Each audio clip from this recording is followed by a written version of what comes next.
तो मैरी शेली की जो कालजयी रचना है फ्रैंकेनस्टीन और द मॉडर्न प्रोमीथियस, आज हम उसी दुनिया में उतरेंगे। बिल्कुल। ये कहानी मतलब सिर्फ गॉथिक हॉरर नहीं है, इसमें विज्ञान, नैतिकता, बड़े गहरे मुद्दे हैं। हाँ, और आज हम खास तौर पर फ्रैंकेनस्टीन एक दुखद गाथा के कुछ हिस्सों को देखेंगे।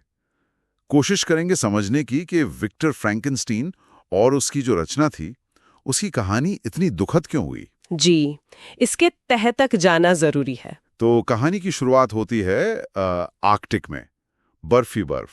वहां रॉबर्ट वॉल्टन नाम का एक खोजकर्ता है। उसे विक्टर फ्रैंकेनस्टीन मिलता है बिल्कुल अधमरी हालत में, और वो एक अजीब सी विशाल आकृति का पीछा कर रहा होता है। यहीं से मतलब विक्टर अपनी कहानी सुनाता है। हाँ, विक्टर का बैकग्राउंड अगर देखें तो वो जिनेवा के एक अच्छे संपन्न परिवार से था। प्यार करने वाले माता पिता थे, अल्फोंस और कैरोलाइन। और एलिजाबेथ भी थी, उसकी मंगेतर। जी, दत्तक बहन और मंगेतर एलिजाबेथ लवेंजा। दोस्त हेनरी क्लेवेलवॉल भी था। माहौल तो अच्छा था, पर विक्टर की दिलचस्पी थोड़ी अलग थी। वो पुराने कीमियागारों में, जैसे एग्रिप्पा, पैरासेल्सिस, हाँ बिल्कुल, उनके कामों में खोया रहता था। जीवन और मृत्यु के जो रहस्य हैं, उन्हें जानने की एक अजीब सी धुन थी उसमें। और शायद ये धुन और पक्की हो गई जब उसकी माँ कैरोलिन एलिजाबेथ को स्कारलेट फीवर से बचाते हुए खुद नहीं रही। सही कहा।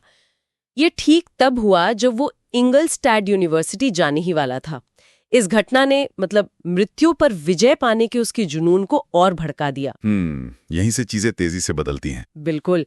इंगलस्टैड पहुंचकर प्रोफेसर वॉल्डमैन जैसे लोगों से प्रेरणा मिली और फिर वो पूरी तरह विज्ञान में डूब गया, खासकर शरीर रचना और गैल्वेनिज्म में। गैल्वेनिज्म मतलब बिजली से जीवन देने वाला सिद्धांत। हाँ, उस समय का जो विचार था, उसने परिवार, दोस्त, सबको जैसे भुला ही दिया। बस एक ही जुनून था, गुप्त रूप से एक जीवित प्राणी बनाना। और महीनों की मेहनत रात दिन एक करके एक रात उसने कर दिखाया। जी, एक उदास नवंबर की रात मानव अवशेषों से करीब 8 फुट लंबा प्राणी बनाया और उसमें बिजली और रसायनों से जान फूंक दी। लेकिन जैसे ही उस प्राणी ने आंखें खोली, विक्टर का सारा उत्साह, वो सारी महत्वाकांक्षा डर और घृणा में बदल गई। वो अपनी ही रचना की पीली आंखों, उसके भयानक रूप को देखकर इतना डर गया कि उसे वहीं अकेला छोड़कर भाग गया। ये समझना थोड़ा मुश्किल है, अपनी ही रचना से इतना डर और उसे अकेला छोड़ देना। यही तो त्रासदी की जड़ है। ये सिर्फ डर नहीं था, ये जिम्मेदारी से भागना था। वो प्राणी जिसका कोई नाम तक नहीं था, दुनिया में बिल्कुल अकेला, भ्रमित, उसे कुछ पता नहीं था, कुछ नहीं। और उसकी बनावट ऐसी थी कि जहां भी गया लोगों ने उसे डराया, भगाया, नफरत की। फिर उसने छिपकर एक परिवार को देखा, डेलिसी परिवार को। हाँ, वो अंधे पिता और उनके बच्चे। जी, उनसे उसने भाषा सीखी, भावनाएं समझी, नैतिकता जानी, यहाँ तक कि पैराडाइज लॉस्ट जैसी किताबें भी पढ़ी। उसे लगा शायद वो भी इंसानों जैसा बन सकता है, उसे भी कोई अपनाएगा। वो बस किसी का साथ चाहता था। लेकिन जब उसने हिम्मत करके डेलेसी परिवार से मिलने की कोशिश की, तो उसके रूप को देखकर फेलिक्स ने, जो बेटा था, उस पर हमला कर दिया। बस वहीं उसकी सारी उम्मीदें टूट गई। उसका दिल नफरत और बदले की भावना से भर गया। और इसी के बाद उसमें विक्टर के छोटे भाई विलियम की हत्या कर दी। हाँ, और इल्जाम लगा दिया जस्टिन मोरिट्स पर, जो उनके घर में ही काम करती थी। बेचारी जस्टिन को फांसी हो गई। कितना भयानक, एक के बाद एक त्रासदी। फिर आल्प्स के पहाड़ों में विक्टर का सामना हुआ प्राणी से। वहां प्राणी ने अपनी पूरी कहानी सुनाई, अपना दर्द, अपना अकेलापन, समाज का तिरस्कार, सब कुछ। और उसने विक्टर से कुछ मांगा भी था। हाँ, उसने एक साथी की मांग की, एक महिला प्राणी, ताकि वो इस भयानक अकेलेपन से निकल सके।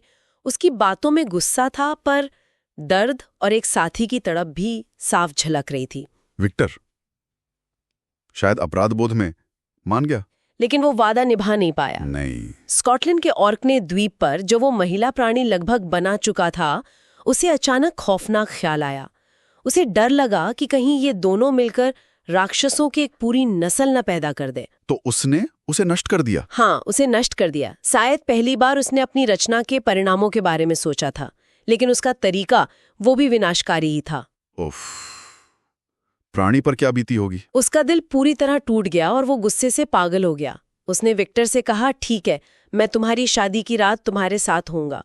और फिर उसने विक्टर के सबसे प्यारे दोस्त हेनरी क्लार्वल की जान ले ली। और फिर कहानी वापस वहीं पहुंचती है, वॉल्टन के जहाज पर। जी, विक्टर अपनी कहानी खत्म करता है, वॉल्टन को अपनी बेलगाम महत्वाकांक्षा के खतरों के बारे में चेतावनी देता है और फिर मर जाता है। अंत बहुत दुखद है। कहानी यहीं खत्म नहीं होती।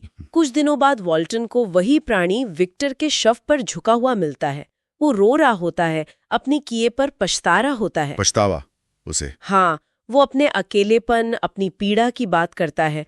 वो कहता है कि विक्टर उसका बनाने वाला भी था और उसका शिकार भी। वो कहता है कि अब वो दूर उत्तर में जाकर खुद को जला लेगा ताकि उसके वजूद का कोई निशान ना बचे, और फिर वो बर्फीले अंधेरे में कहीं खो जाता है। तो मतलब प्राणी भी एक तरह से पीड़ित ही था। बिल्कुल, वो परिस्थितियों का शिकार था जिसे समाज ने ठुकराया और सबसे बढ़कर जिसे उसके अपने बनाने वाले ने ही त्याग दिया। तो ये पूरी कहानी हमें क्या सोचने पर मजबूर करती है? ये बेलगाम महत्वाकांक्षा, जिम्मेदारी का सवाल, अकेलापन, पूर्वाग्रह। हाँ, और ये प्रकृति बनाम पोषण का सवाल भी, कि क्या इंसान स्वाभाविक रूप से अच्छा या बुरा होता है या माहौल उसे बनाता है। विक्टर की नैतिक नाकामी और प्राणी का वो सफर, मासूमियत से बदले की आग तक, ये सब बातें आज भी उतनी ही प्रासंगिक हैं। सही कहा। कहानी हमें विक्टर और प्राणी दोनों के लिए सोचने पर मजबूर करती है। और एक सवाल जो हमेशा मेरे मन में रहता है, क्या होता अगर विक्टर अपनी रचना को देखकर भागा ना होता? अगर उसने उसे अपनाया होता, उसे सिखाया होता, थोड़ा स्नेह दिया होता, क्या तब भी वो राक्षस बनता? ये एक ऐसा सवाल है जिसका जवाब शायद कभी नहीं मिलेगा, लेकिन ये हमें सोचने पर मजबूर करता है कि हमारी रचनाओं के प्रति, चाहे वो वैज्ञानिक हो या कलात्मक, हमारी जिम्मेदारी क्या है। और ये सवाल आज भी बहुत जरूरी है।